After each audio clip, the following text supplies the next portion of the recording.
प्राचीन कालों में जाति 4 तरह की होती थी, ब्राह्मण, क्षत्रिय, वैश्य और शूद्र। इन 4 जाति के मध्य में जिस जाति को सबसे ज्यादा सम्मान मिलता था वो है ब्राह्मण, और ब्राह्मण के बाद में आता था क्षत्रिय। बाकी बचा हुआ वैश्य और शूद्र जाति में शूद्र जाति का हाल ही सबसे बुरा था। यही आज तक हम सभी टेक्स्ट बुक्स में पढ़ते आए हैं। लेकिन अगर मैं कहूँ महाभारत पढ़ने वाले हर एक लोग और एक जाति के बारे में जानते हैं तो क्या आप मानेंगे इस बात को? नहीं ना। लेकिन सच में ही इन 4 जाति को छोड़ के स्पेशली महाभारत में और एक जाति का होने का प्रमाण मिलता है, और उस जाति का नाम है शूद्र। इस मॉडर्न टाइम में महाभारत के हर एक सीरियल्स में दिखाया जाता है उस टाइम में शूद्र जाति का हाल कितना बुरा था, जिसका प्रत्यक्ष प्रमाण है महाभारती कर्ण। इसलिए सभी सीरियल्स मेकर सिंपैथी पाने के लिए महाभारत में कर्ण के इतना स्ट्रगल को दिखाते हैं। सभी सीरियल्स को साइड में रख के क्या असली महाभारत में कर्ण के जैसे हर एक सूता को इतना स्ट्रगल करना पड़ता था? क्या सभी सूता नीच जाति होने के कारण हर एक समय क्षत्रिय द्वारा अपमान किया जाता था? क्या सूत सच में ही नीच जाति थे या नहीं? आइए इन सारे प्रश्नों का उत्तर इस वीडियो के माध्यम में डिटेल्स में जानने की कोशिश करते हैं। सबसे पहले मैं बता दूं, महाभारत और प्राचीन कालों में सूत उनको कहा जाता था जिसका पिता क्षत्रिय और माता ब्राह्मण परिवार का हो।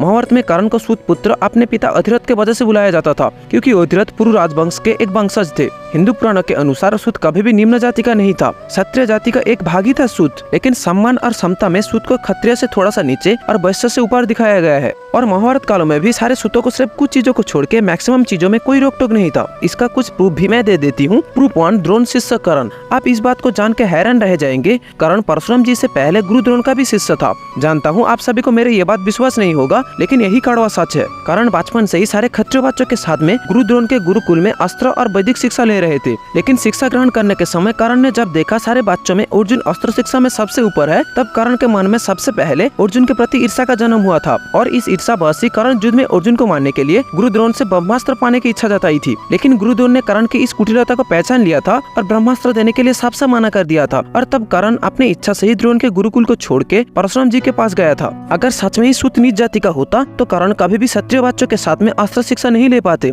Proof 2, story of Kichaka. Mahabharat में कर्ण को छोड़ के भी और एक योद्धा था जिसका जात भी सूत था, जो अपने मेहनत से मत्स्य आर्मी का सेनापति बना था। वो और कोई नहीं, महाबाहु कीचक था। कर्ण के जैसे महाबाहु कीचक भी अपने मेहनत और पराक्रम से मत्स्य आर्मी का सेनापति बना था। अगर सच में ही सारे सूतों को उस समय नीच जाति की तरह देखा जाता तो कीचक को कभी भी विराट राज अपना सेनापति नहीं बनाता। तीसरे नंबर प्रूफ के प्रमाण महाभारत से नहीं रामायण से मिलती है। प्रूफ 3, वनवास के समय प्रभु श्री राम और लक्ष्मण जी जब माता सीता को ढूंढने के लिए वन में इधर उधर घूम रहे थे, तब घूमते घूमते प्रभु श्री राम माता सबरी के आश्रम में आ पहुंचा था। और तब प्रभु श्री राम को माता सबरी ने अपने झूठा फल खिलाए थे, और प्रभु श्री राम भी बिना हिचकिचाए उन सभी फलों को ग्रहण किए थे। यहाँ तक तो हम सभी जानते हैं, लेकिन माता सबरी का जात क्या था आप जानते हैं? नहीं ना, माता सबरी भी एक नीच जाति का ही वृद्धा था। अगर सच में ही रामायण और महाभारत काल में सारे लोग ऊंच और नीच को मानते तो इतने सारे घटना नहीं होते। जहाँ पे प्रभु श्री राम एक नीच जाति का वृद्धा का झूठा खाने से नहीं हिचकिचाए थे, वहाँ पे हम कौन होते हैं? हम जैसे सारे मनुष्यों को ऊंच और नीच 2 जाति में बांटने वालों में। फिर भी अगर कोई सोचता है कर्ण को सूत पुत्र बुलाना कर्ण का अपमान है, तो मैं उन सभी को यही बात कहना चाहूंगा, तब महाभारत और रामायण काल में हर एक योद्धा को या तो उसके जात और नहीं तो उसके माता और पिता के नाम से बुलाया जाता था।